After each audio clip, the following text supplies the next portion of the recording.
Point है क्या? आप सरकारी अधिकारी है, पूजा और राम पाठ कराएंगे, रामायण का पाठ कराएंगे? ये आरोप है अनुराग जी का। नहीं, बिल्कुल नहीं कराएंगे।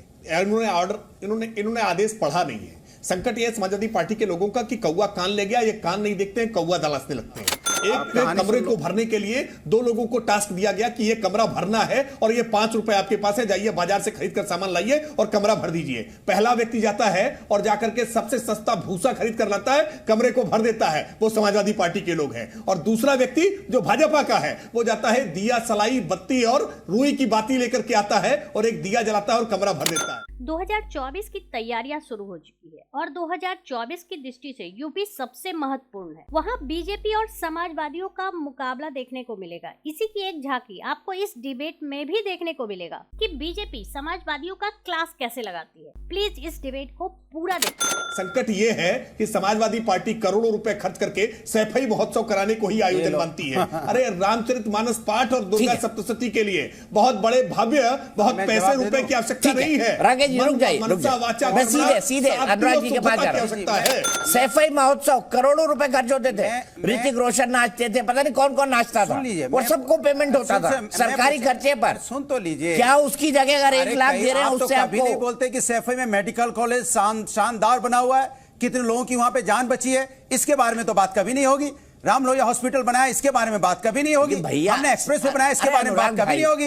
सैफई में स्पोर्ट्स कॉलेज बनाया, इसके बारे में बात कभी नहीं होगी, जहां पे बच्चे पढ़ रहे हैं। सवाल ये है कि बीजेपी आदमी को कुत्ता काट ले खबर होती है कि कुत्ते को आदमी काट ले खबर होती है। मुझे आज बताइए अनुराग भाई, मुझे इस सवाल का जवाब दीजिए।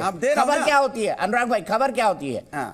कुत्ता आदमी को काट ले ये खबर होती है, या आदमी को कुत्ता काट ले ये खबर होती है, या आदमी कुत्ते को काट ले ये खबर होती है? मुझे बताइए इसका क्या उपाय है। अगर आदमी कुत्ता काट ले ये खबर है तो ये जिम्मेदारी मेरी तो नहीं है। नहीं, इसीलिए मैं तो हॉस्पिटल की बात सैफई महोत्सव की हो रही है। नहीं, मैं बोलो ना, मैं सैफई की ही बात कर रहा हूँ। सैफई में मेडिकल कॉलेज बना है, सैफई में महोत्सव होता था। अनुराग भदौरिया जी की समाजवादी पार्टी के लिए सैफई, मैनपुरी, कन्नौज ही पूरा उत्तर प्रदेश है। और इसीलिए जब अपनी सरकार में थे तो ये उसी क्षेत्र के विकास को ही पूरे उत्तर प्रदेश का विकास मान लेते थे। और इसी वजह से उत्तर प्रदेश में दुर्दशा हुई है। 5 जिलों को केवल वीआईपी जिले का दर्जा देकर के बिजली पहुंचाया करते थे।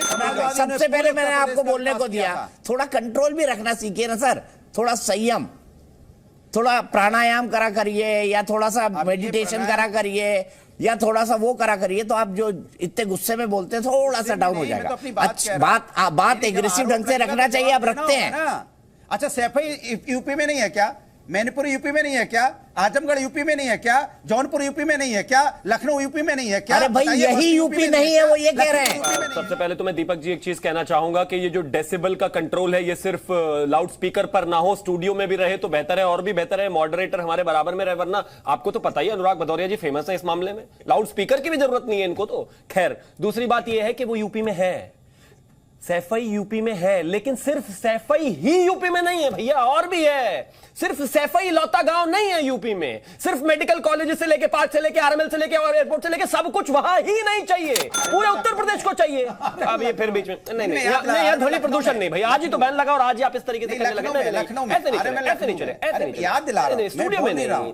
अब एक बात बताइए, यहां भी कोई सर्कुलर जारी कर रहा है क्या? सरकार से रुक जाइए, यहां तो दीपक जी का सर्कुलर चलता है, बोलने दीजिए ना। बोलने दीजिए, बोलने दीजिए ना। मैं आतिक भाई के बाद अभी तक नहीं गया, बोलने दीजिए ना। आप आराम से जवाब दीजिएगा, मन से जवाब दीजिएगा, एग्रेसिव जवाब दीजिएगा, शानदार, जानदार और वजनदार जवाब दीजिएगा। शिवम जी कंक्लूड करिए। पहला शब्द आपको हटा देना चाहिए दीपक जी, आराम से जवाब तो खैर ये दे ही नहीं सकते। ज्यादातर नेता बोलते हैं कि लैपटॉप तो 2012 में आपने दे दिया, सबको दे दिया, बढ़ भी गया 2-3 फेज में, अच्छा बटा, मैं कोई उस पर वो नहीं कर रहा हूं। लेकिन फिर उन्होंने बीजेपी की बातें सुनी उसी लैपटॉप पे, सोशल मीडिया पे देख के इनको वोट दे रहे हैं 2 बार। आप ही के लैपटॉप को यूज करके इनको वोट मिला, समाजवादी क्या कर दिया आपने? अनुराग भदौरिया के पास एक टेप रिकॉर्डर है और वो लगातार केवल वही बजाते हैं। उन्होंने 5-7 अपनी उपलब्धियां बताते रहे और उन्हीं उपलब्धियों पर जनता ने इनको खारिज किया। समाजवादी पेंशन बता दो, आपके मुद्दे समाजवादी पेंशन बता दो, बेरोजगारी भत्ता बता दो, कन्या विद्याधर राशि बता दो, 1090 बता दो, 100 बता दो, जो 112 हो गया है, क्या क्या बता दो, बताओ ना आप।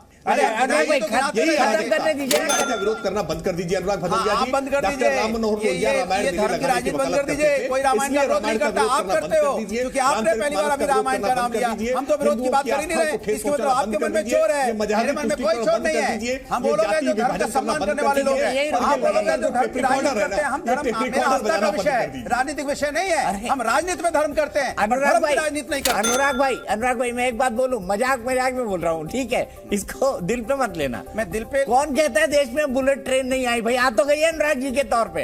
अरे हम कह तो रहे हैं एक्सप्रेसवे आ गया ना, रुकती नहीं है, आ गया ना। योगी आदित्यनाथ सरकार आने के बाद हमने इस आजादी के अमृत काल में सांस्कृतिक उत्सव मनाने के लिए हमने लोगों को पूरी छूट दी, और यही कारण है कि आज उत्तर प्रदेश में कांवड़ यात्रा पर हेलीकॉप्टर से पुष्प वर्षा होती है, भव्य दिव्य कुंभ होता है, भव्य दीपोत्सव होता है।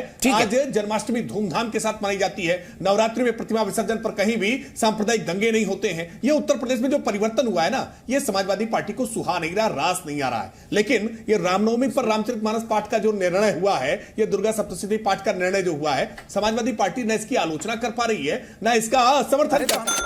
जो लोकसभा चुनाव नजदीक आ रहे हैं, राजनीतिक दलों के नेताओं के बीच वाक युद्ध तेज होने लगा है। भाजपा राष्ट्रीय स्तर पर जहां राहुल गांधी को उनके विदेश में दिए गए बयानों को लेकर घेरने में जुटी है, तो वहीं यूपी में भाजपा के निशाने पर सपा प्रमुख अखिलेश यादव हैं। उप मुख्यमंत्री केशव प्रसाद मौर्य ने शुक्रवार को फिर राहुल और अखिलेश को निशाने पे लिया।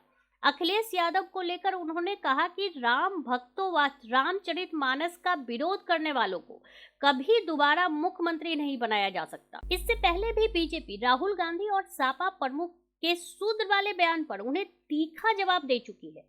उप मुख्यमंत्री केशव प्रसाद मौर्य ने शुक्रवार को ट्वीट के जरिए पूर्व कांग्रेस अध्यक्ष राहुल गांधी और सपा प्रमुख अखिलेश यादव पर निशाना साधा। उन्होंने कहा कि कांग्रेस के राहुल गांधी देश की बदनामी विदेशों में करवाते हैं और सपा अध्यक्ष अखिलेश यादव उत्तर प्रदेश की बदनामी देश में करा रहे हैं। केशव ने कहा कि दोनों नेता भाजपा और प्रधानमंत्री नरेंद्र मोदी के लिए अब शब्द का प्रयोग करते हैं। भगवान से प्रार्थना है कि दोनों को सद्बुद्धि दे। उन्होंने एक इंटरव्यू में कहा कि अखिलेश यादव को सत्ता से बेदखल होने की बेचैनी है, उन्हें रात में भी मुख्यमंत्री बनने का सपना आता है। केशव ने कहा कि कई ज्योतिषियों ने बताया है कि अब उनकी कुंडली में दोबारा मुख्यमंत्री बनने का योग्य ही नहीं है। बीजेपी और समाजवादी दोनों के तरफ से ही एक दूसरे को घेरने की तैयारी शुरू हो चुकी है। इस डिबेट को लेकर आपकी क्या राय है, हमें जरूर बताएं। हमारे साथ जुड़े रहने के लिए चैनल को लाइक एंड सब्सक्राइब करना ना भूलें।